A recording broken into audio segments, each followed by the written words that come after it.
खामोश वाकयात में नए आने वाले दोस्तों से गुजारिश है कि चैनल को जरूर सब्सक्राइब करें, बेल आइकन पर जरूर क्लिक करें ताकि हर नई आने वाली वीडियो का नोटिफिकेशन आपको बर वक्त मिल सके। घर के अंदर जाकर मिजराब ने खुद को अपने कमरे तक महदूद कर दिया। नुसरत और आदिल के बहुत बार बुलाने पर भी वो कमरे से बाहर नहीं आई। अगर आहिल इतने वसूख से इतनी बड़ी बात कह रहा था तो यकीनन इसमें कुछ सच्चाई थी। आज तक कभी उसने ऐसी कोई बात उससे नहीं की थी। ये मजाक तो कभी भी नहीं हो सकता था। उसमें इतनी हिम्मत नहीं थी कि वो किसी से तस्दीक करवाती। वो इस सच का सामना करने से कतरा रही थी। आदिल का बार बार फोन आ रहा था मगर वो आंखें कान सब बंद करके बैठी हुई थी। मिजराब, अब अगर तुमने दरवाजा नहीं खोला तो या तो मैं दरवाजा तोड़ दूंगा या फिर बाबा और मामू को कॉल कर दूंगा। आदिल उसके कमरे का दरवाजा धड़धड़ाते हुए चीखा। आज उसकी तबीयत खराब थी और वो यूनिवर्सिटी नहीं जा सका था, इसीलिए वहां होने वाले वाक़े से बेखबर था। जिस वक्त आहिल मिजराब को घर उतार कर गया था उसी लम्हे उसने नुसरत को फोन करके बता दिया था कि वो मिजराब को घर छोड़ गया है। उसकी तबीयत खराब थी इसीलिए वो उसे ले आया। कुछ भी और बताने से उसने इज्तनाब किया। जानता था कि अगर नुसरत को पता चला कि उनके निकाह वाली बात इस तरह मिजराब पे खुली है तो उन्होंने आहिल को ही सख्त सुस्त सुनानी थी। वो फिलहाल निकाह वाली बात अभी उससे नहीं करना चाहती थी। मकसद सिर्फ ये था कि पहले उसके और आहिल के ताल्लुकात कुछ बेहतर हो जाते तब बता देती। लेकिन अब आदिल की आखिरी धमकी पर उसे बिलाखिर दरवाजा खोलना पड़ा। What's wrong with you? तबीयत खराब है तो कम से कम हमें तीमारदारी तो करने दो। ये क्या के कमरा बंद करके बैठ गई हो? दरवाजा खुलने पर आदिल अंदर आते हुए गुस्से से बोला, तुम्हें किसने कहा कि मेरी तबीयत खराब है? उसकी बात पर वो हैरत से बोली, भैया का फोन आया था कि तुम्हारी तबीयत ठीक नहीं है और वो तुम्हें घर छोड़कर ऑफिस जा रहे हैं। आदिल की बात पर उसे कुछ देर पहले के वाकयात याद करके फिर से गुस्सा आया। एक तो तुम्हारे भैया, जबड़े भींच कर वो गुस्से से बोली, फुप्पो कहाँ है? एकदम उसने आर या पार का सोचते नुसरत का पूछा। किचन में है और तुम्हारी हरकतों से परेशान भी हैं। आदिल उसकी सीडीज के रैक के पास जाकर उन्हें उलटते पलटते हुए बोला।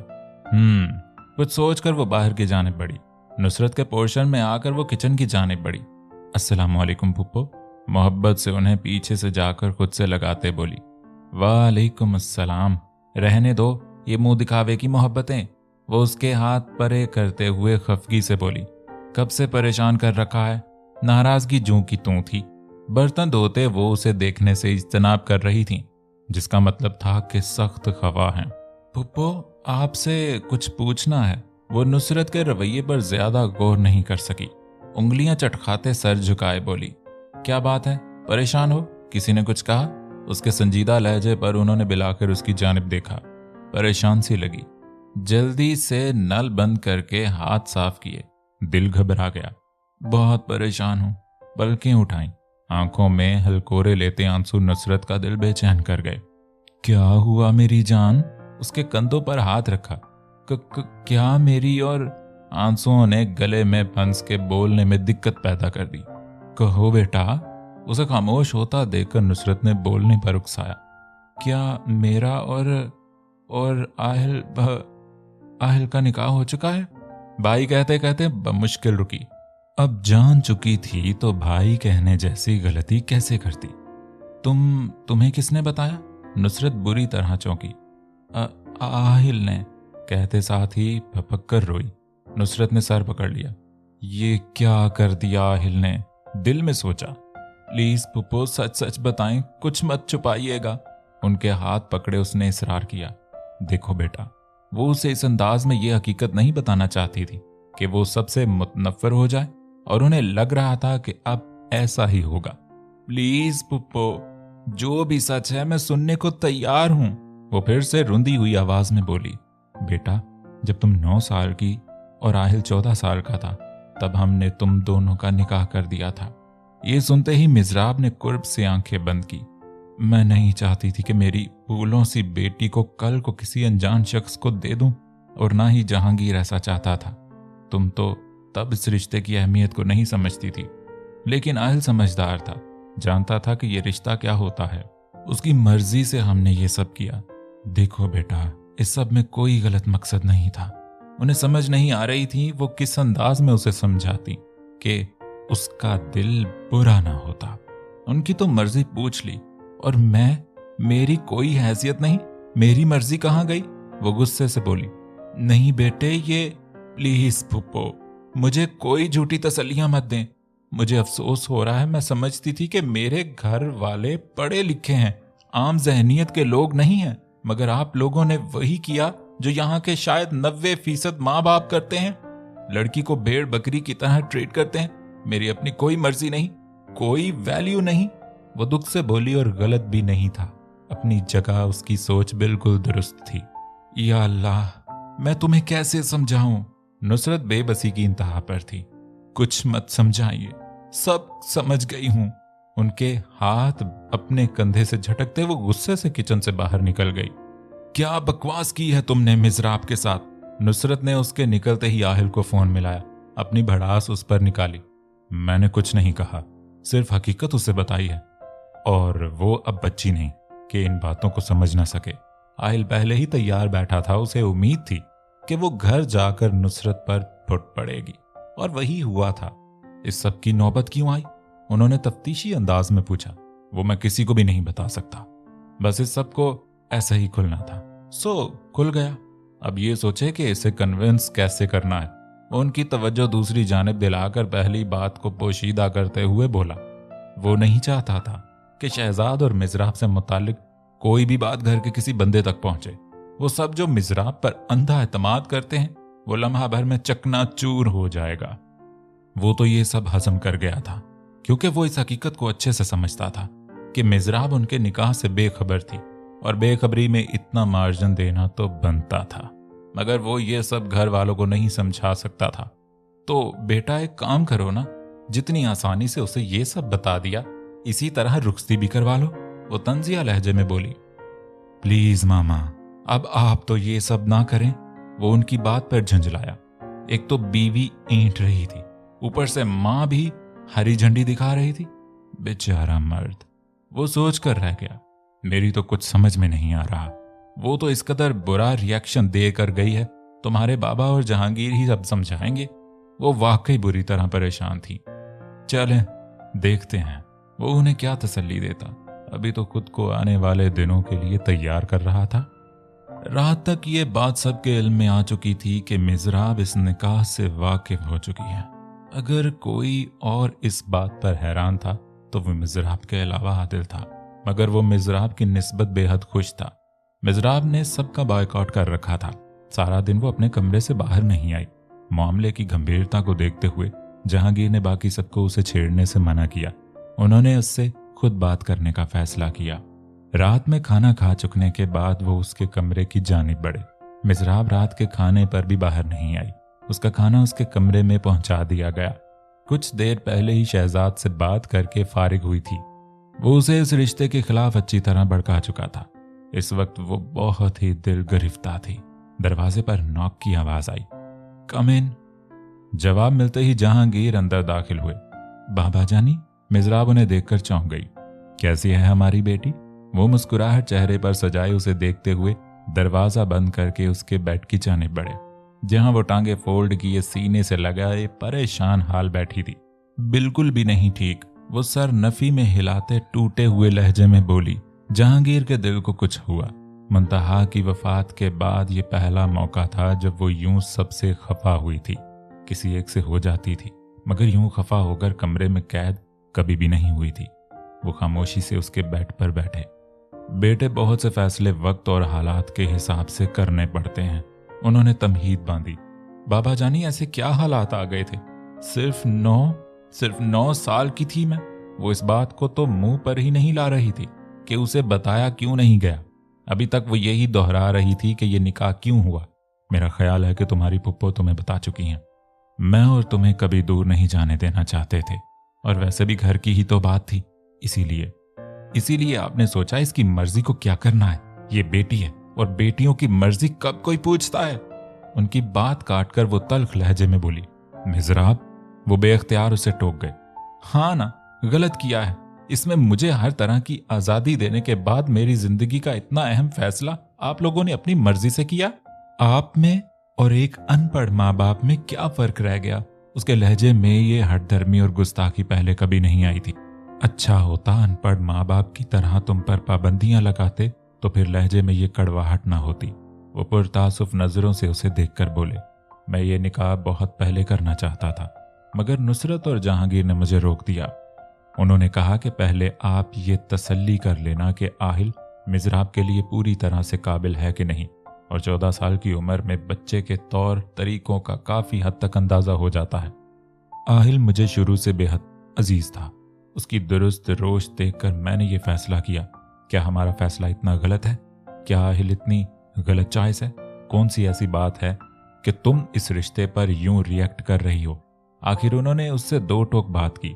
अगर वो खुद कोई लिहाज मलहूज नहीं रख रही थी तो इसका मतलब था कि उससे खुलकर ही बात की जाए।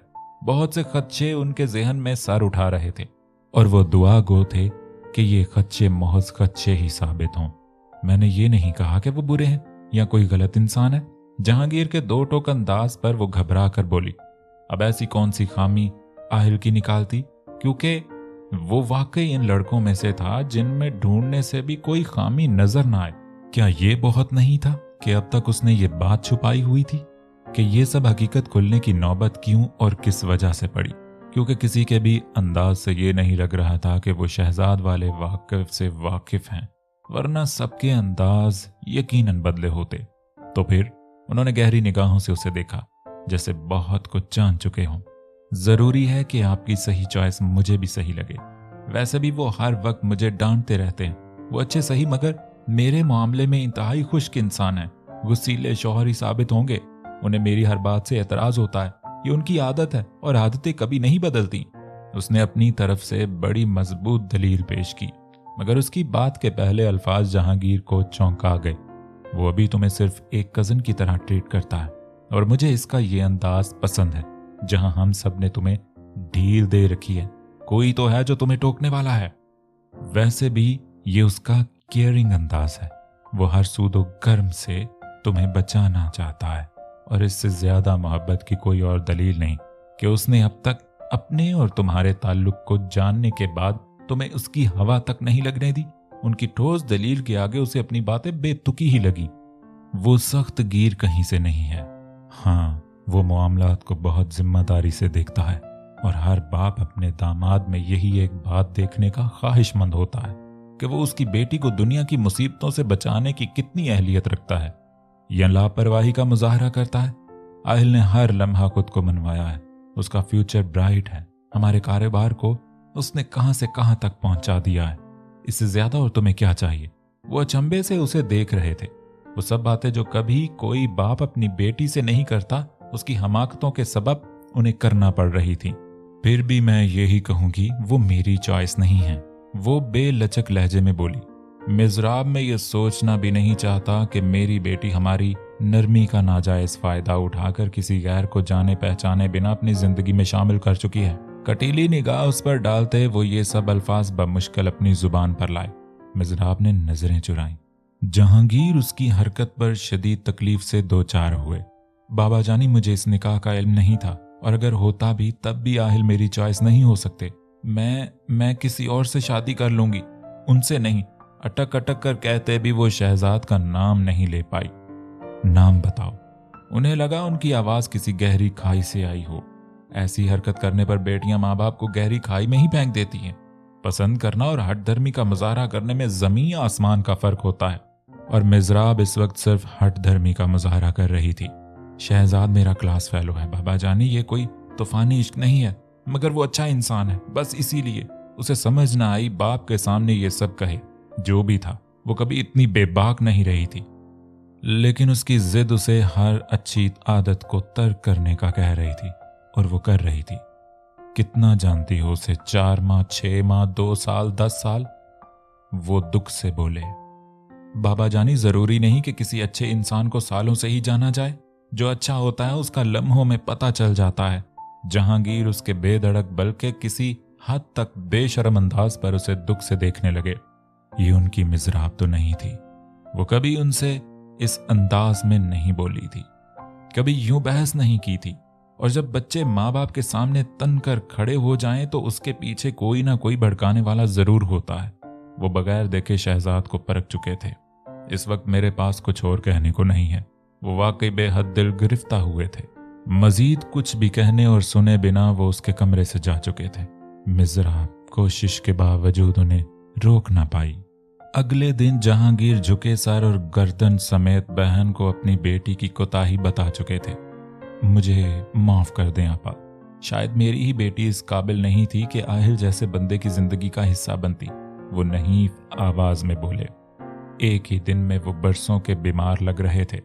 नुसरत सर पकड़े बैठी थी। मुझे माफ कर दो, मेरी तबीयत में कोई कोताही रह गई होगी, वरना मिज़राब ऐसी नहीं थी।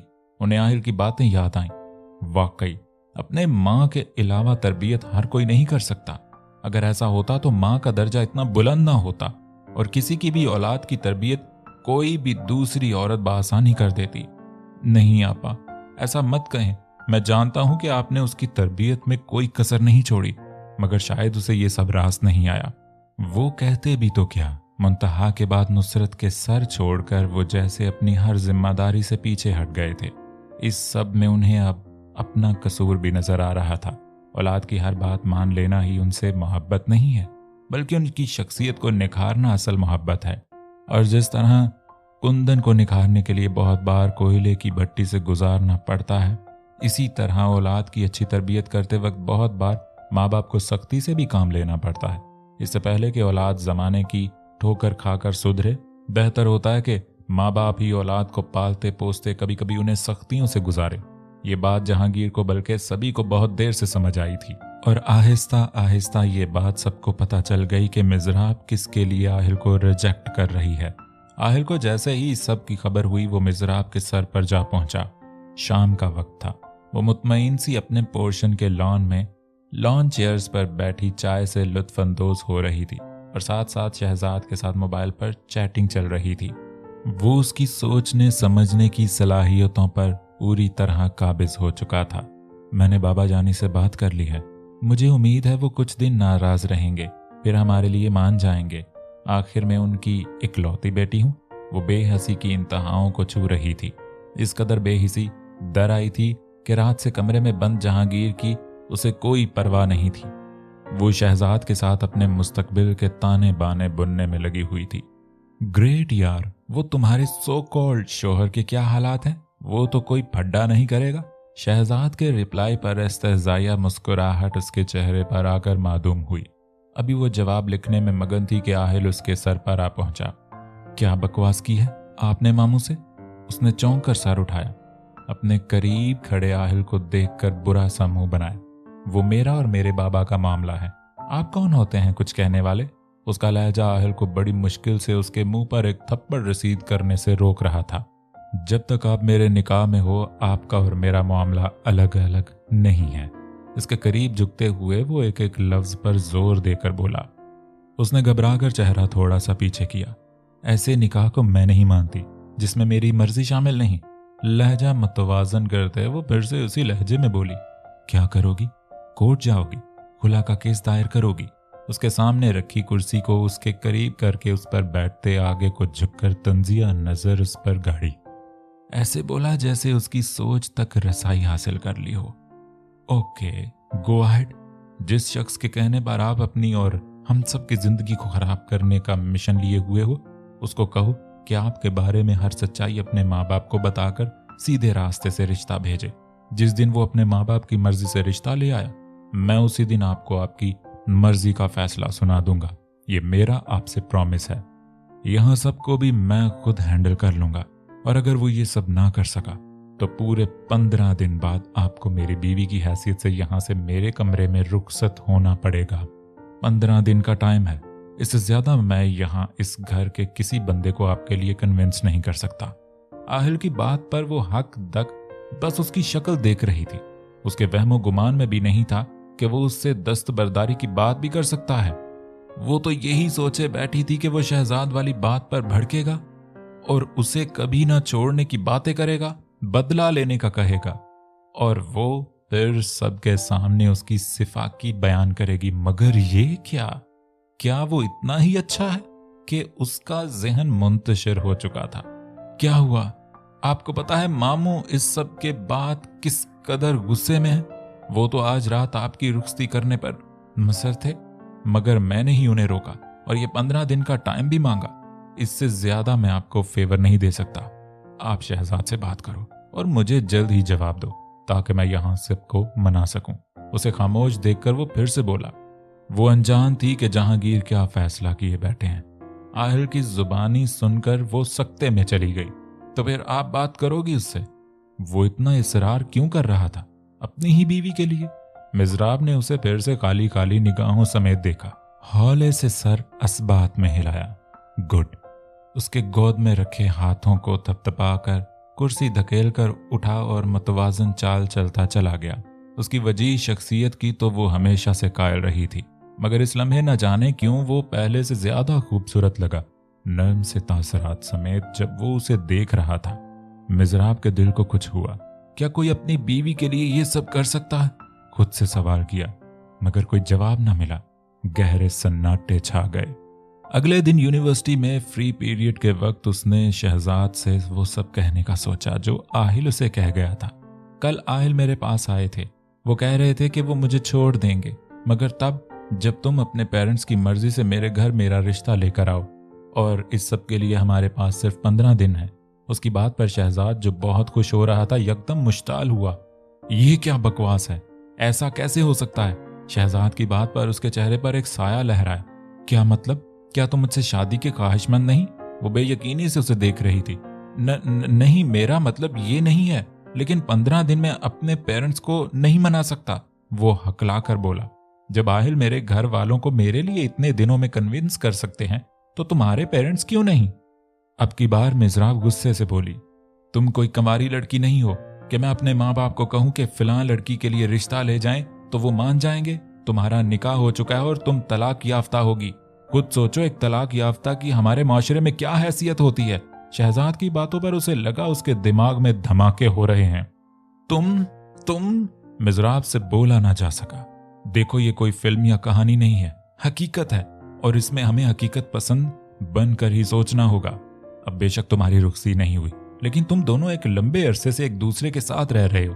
क्या पता तुम दोनों में ताल्लुकात की नौयत। इनफ शहजाद, मैं तुमसे शादी की भीख मांगने नहीं आई, ना मुझे कोई तूफानी मोहब्बत है कि मैं तुम्हारे बिना मर जाऊंगी। मैं तुम्हें हरगिज इजाजत नहीं दे सकती कि मोहब्बत के नाम पर तुम मेरी जात की धज्जियां उड़ाओ। मेरा और राहिल का क्या रिश्ता है और किस हद तक है, मुझे तुम्हें तो क्या किसी और को भी कभी वजाहत देने की जरूरत नहीं। आइंदा मुझे अपना चेहरा भी मत दिखाना। वो सोच भी नहीं सकती थी कि शहजाद उसके और राहिल के बारे में इस हद तक सोच लेगा। क्या मोहब्बत ऐसी होती है? अपने महबूब की इज्जत को भरे बाजार में रुसवा करने वाली, महबूब के किरदार पर उंगलियां उठाने वाली। वो तेज कदमों से अपने डिपार्टमेंट की जानिब बढ़ी। हर मंजर धुंधला नजर आ रहा था। आंखों से आंसू रवा थे जिन्हें वो तेजी से साफ कर रही थी। घर आकर भी वो अपने कमरे में बंद हो चुकी थी। किसी का सामना करने की उसमें हिम्मत नहीं थी। जिस शख्स के लिए वो अपने जान से प्यारों के आगे तन कर खड़ी हो गई थी, वो अपने दावों में इतना बूदा निकला था। आदिल को यूनिवर्सिटी में ही अंदाजा हो गया था कि उसके साथ कोई मसला है। घर आकर उसके यूं चुप जाने पर उससे रहा ना गया तो उसके कमरे में आ पहुंचा। क्या हुआ है? दरवाजा नॉक करके इजाजत मिलने पर वो कमरे में दाखिल हुआ। कोई भी तमहीद बांधे बिना वो मिजराब से मुखातिब होता उसके कमरे में राइटिंग टेबल के करीब मौजूद कुर्सी बेड के पास लाकर उस पर बैठा, जहां बेड पर मिजराब आंखों में वीरानी लिए बैठी थी। मिजराब? उसे मिजराब को जोर से पुकारना पड़ा। क्या मैंने गलत शख्स का इंतखाब किया है? किससे मदद मांगती? सभी को तो खफा कर बैठी थी। सिर्फ एक आदिल ही बचा था, लिहाजा उससे पूछा। देखो मिजराब, मैं इस वक्त आहिल भैया का भाई बनकर नहीं, बल्कि सिर्फ तुम्हारा दोस्त बनकर तुम्हारे पास आया हूं। अगर गैर जानबदारी से सोचा जाए तो आहिल भैया में ऐसी कोई खामी नहीं कि उन्हें यूं रिजेक्ट किया जाए। तुम उनकी बाकी सब सिफात को छोड़ दो। सिर्फ इस एक खूबी को याद रखो कि कौन ऐसा शौहर होगा जो अपनी बीवी को किसी गैर और नाम महरम के साथ देखकर भी उसे मोर्द इल्जाम न ठहराए, इस पर शक ना करे, उसे मार्जिन देने की बात करे। तुम यकीन करो, मुझे खुद पता नहीं चला कि कब शहजाद तुम्हारी जानिब मुतवज्जे हुआ, और ये सब जानने के बाद मुझे भी तुम पर शदीद गुस्सा आया। कि तुम्हें इतनी आज़ादी देने का क्या यही असर हुआ कि और बहुत सी आम लड़कियों की तरह तुम भी हमारे हाथों से निकल गई? और जब यही सब मैंने आहिल भैया से कहा तो वो बोले, आदिल वो इंसान है और हर शख्स जिंदगी के मोड़ पर कभी ना कभी ये ख्वाहिश करता है कि वो चाहा जाए। उसकी ये ख्वाहिश गलत नहीं और उसका ये इक़दाम भी गलत नहीं, क्योंकि वो इस निकाह से ही अनजान थी। उसने कुछ भी जानते बूझते नहीं किया, लिहाजा हमें उसे ये मार्जिन देना चाहिए कि वो अपने फैसले को सुधार सके। उसमें उसकी गलती कहीं भी नहीं है। अगर मैं भी इसकी जगह होता तो शायद मेरा भी रिएक्शन मुख्तलिफ ना होता। ये कोई कमरे की सिलेक्शन, गाड़ी की चॉइस या कपड़ों की खरीदारी की बात नहीं है कि हमने अपनी मर्जी कर ली, बल्कि ये उसकी उम्र भर की जिंदगी की बात है। इसीलिए ये सब मानने में उसे कुछ वक्त लगेगा और हमारी अक्लमंदी ये है कि हम उसे वो वक्त दें। आहिर की बातें बताकर वो कुछ लम्हे के लिए रुका और मिज़राब, जो पहले ही शहजाद की बातों की वजह से उसे मुतनफ़र हो चुकी थी, आहिल के ख्यालात सुनकर अपने आंसू रोक न सकी। अब तुम मुझे ये बताओ कि क्या ये उनकी आला ज़र्फ़ी नहीं?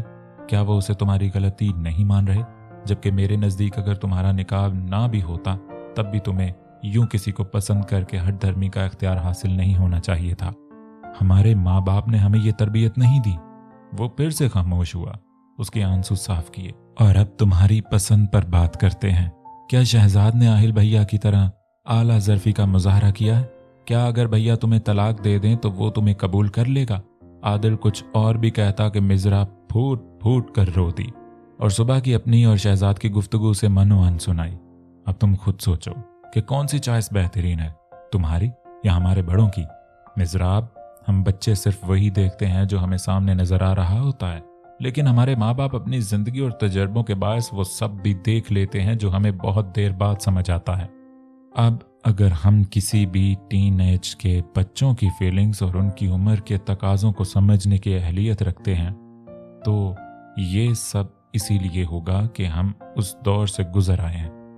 अब हमारे पास इस उम्र का तजुर्बा है। इसी तरह हमारे माँ बाप इस दौर से गुजर चुके हैं। वो जानते हैं कि हमारे लिए सही गलत क्या है। आदिल ने सच्चे दिल से उसे समझाया। मगर अब क्या होगा? मैं सबको नाराज कर चुकी हूं। आहिल क्या सोचेंगे मेरे बारे में? तो क्या वो इस रिश्ते को कबूल कर रही थी? आदिल को उसकी बात सुनकर खुशगवार सी हैरत हुई। सब ठीक हो जाएगा। क्या तुम शहजाद से दस्तबरदार हो चुकी हो? आदिल ने अपनी सोच पर तस्दीक की मोहर लगानी चाहिए। मैंने उसे कभी अपनाया ही नहीं था कि दस्तबरदार हूं।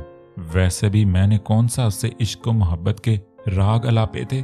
बस निकाह का सुनकर मैं अपसेट हो गई थी और ऐसा लगा था कि शहजाद की सूरत इस रिश्ते से रिहाई मिल जाएगी। वो सच्चे दिल से अपनी गलतियों का एतराफ कर रही थी। मैंने आहिल की सिर्फ ज़ाहरी बातों को देखा था। ये सोच ही नहीं सकी थी कि उस शख्स ने कहां कहां मुझे बचाया है। एक और एतराफ, और फिर मालूम हुआ कि मेरे भैया सच्चे दिल से तुमसे मोहब्बत करते हैं। आदिल शरारत से बोला। मोहब्बत का तो मुझे पता नहीं, हाँ यकीनन वो मेरा ख्याल जरूर रखते हैं। आहिल के जिक्र पर उसके चेहरे पर लाली बिखरी। क्या वो मुझे मेरी हमाकतों पर माफ कर देंगे? लहजे में परेशानी झलकी। बिल्कुल, मगर कब तक ये तो वही जानते हैं। बहरहाल तुमने उन्हें हर्ट किया है, आदिल ने उसे डराया। उसी रात आदिल के कहने पर उसने डाइनिंग टेबल पर ही सबसे माफी मांगने का वादा किया। डाइनिंग टेबल पर बिल्कुल खामोशी थी। आदिल ने आंखों से उसे इशारा किया जो बारी बारी सबके चेहरों को देख रही थी। सबके चेहरों पर गहरी संजीदगी रकम थी। वो थोड़ा झिझकी, मुंह बसोर कर आदिल को देखा। उसी लम्हे आहिल की निगाह उस पर पड़ी। अब मुश्किल मरहला ये था कि किसी को मुखातिब करती या बस ऐसे ही बोल देती। मैं आप सबसे माफी मांगना चाहती हूँ। आंखें बंद करके वो जल्दी से बोली। आहिल की हंसी छूट गई, जिसे उसने बड़ी मुश्किल से काबू किया। नुसरत जहांगीर और शाहजहां ने पहले उसे और फिर एक दूसरे को देखा। बेटा, कोई जोर जबरदस्ती नहीं है। अगर आप इस रिश्ते को बरकरार नहीं रखना चाहती तो हमें कोई एतराज नहीं। हमारी खामोशी सिर्फ इसीलिए थी कि हम सब ज़हनी तौर पर इस सब के लिए तैयार नहीं थे। लेकिन अब कुछ नहीं बाबा। मुज़राब ने शाहजहां की बात काटी।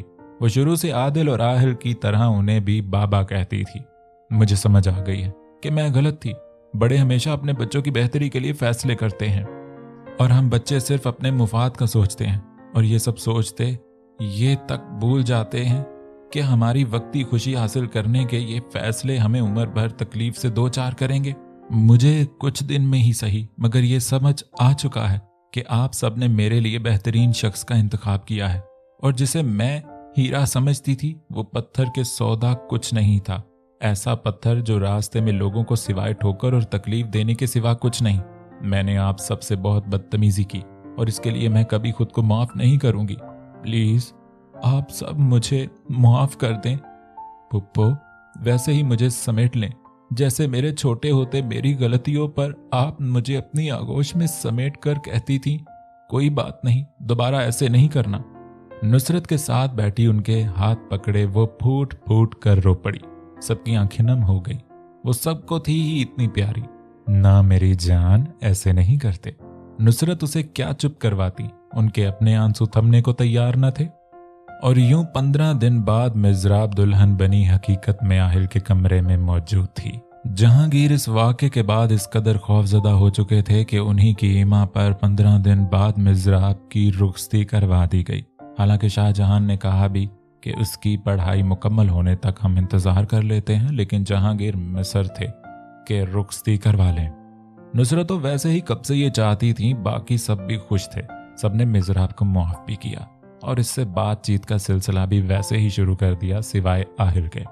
उस दिन जब मिज़राब ने मुआफ़ी मांगी तब से शादी होने तक उसने मिज़राब से कोई बात ना की, और ये एक बात मिज़राब को परेशान कर गई।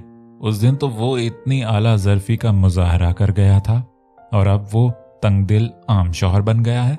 सब कमरे से जा चुके थे और वो अपनी मुस्तरब सोचों के साथ अकेली आहिल के आने का इंतजार कर रही थी। सारे फंक्शन में उसे लगा जैसे वो एक लम्हे के लिए भी उसकी जानिब मुतवज्जे नहीं हुआ। क्या उसने मुझे माफ नहीं किया? फिक्र और परेशानी अरूज पर थी। इससे पहले कि ये परेशानी कोई और रूप अख्तियार करती और उसकी आंखों से आंसुओं की सूरत बाहर आती, कमरे का दरवाजा खुला।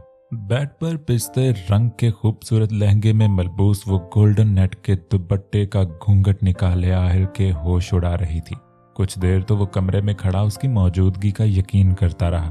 पिछले दिनों उसके रवैये के बायस उसे ऐसा महसूस हुआ कि मिज़राब अब कभी उसकी जिंदगी में शामिल नहीं होगी। एक गहरा सांस फिजा के सपुर्द करते वो आगे बढ़ा, मगर उसका रुख कमरे में मौजूद डेस्क की तरफ था जो राइंग टेबल के साथ था। उलट पुलट कर एक सीडी मध्यम आवाज में लगाई। कमरे में हल्की सी मौसीकी की आवाज माहौल को बेहद रोमांटिक बना रही थी। आहिल ने कोट उतार कर कुर्सी पर रखा, टाई की नाट ढीली करता एक उचट्टी सी निगाह मिज़राब पर डाली। मिज़राब को समझ नहीं आ रही थी कि वो इस कदर खामोश क्यों है। उस पर गुस्सा था तो निकालता, चीखता, चिल्लाता, बोलता, मगर ये खामोशी। कई मर्तबा अपनों का गुस्सा नहीं, उनकी खामोशी मार डालती है, और इन लम्हों में मिज़राब उसकी खामोशी से अधमुई हो रही थी। आहिल सोफे पर बैठा टांग पे टांग जमाए जैसे नेट के दुपट्टे के पार उसके चेहरे के उतार चढ़ाव देख रहा था। मिज़राब उंगलियों में पहनी हुई अंगूठियों को कभी उतारती, कभी पहन रही थी। जब सब्र का पैमाना लबरेज हो गया तब गुस्से से घूंघट उतार कर बेड से नीचे पांव रखे आंसू कितार दर कितार बह रहे थे। सू सू करती वॉशरूम की जानिब बढ़ी, मगर वाहे रे किस्मत, आहिल के पास से गुजरते बाजू एक आहनी शिकंजा में आ चुका था। बस इतना ही हौसला था। उसके मुकाबिल खड़े होते आहिल उसके आंसुओं से तर चेहरे को देखकर सरगोशी नुमा आवाज में बोला, मैंने सॉरी कर लिया था, फिर भी आपने मुझे माफ नहीं किया।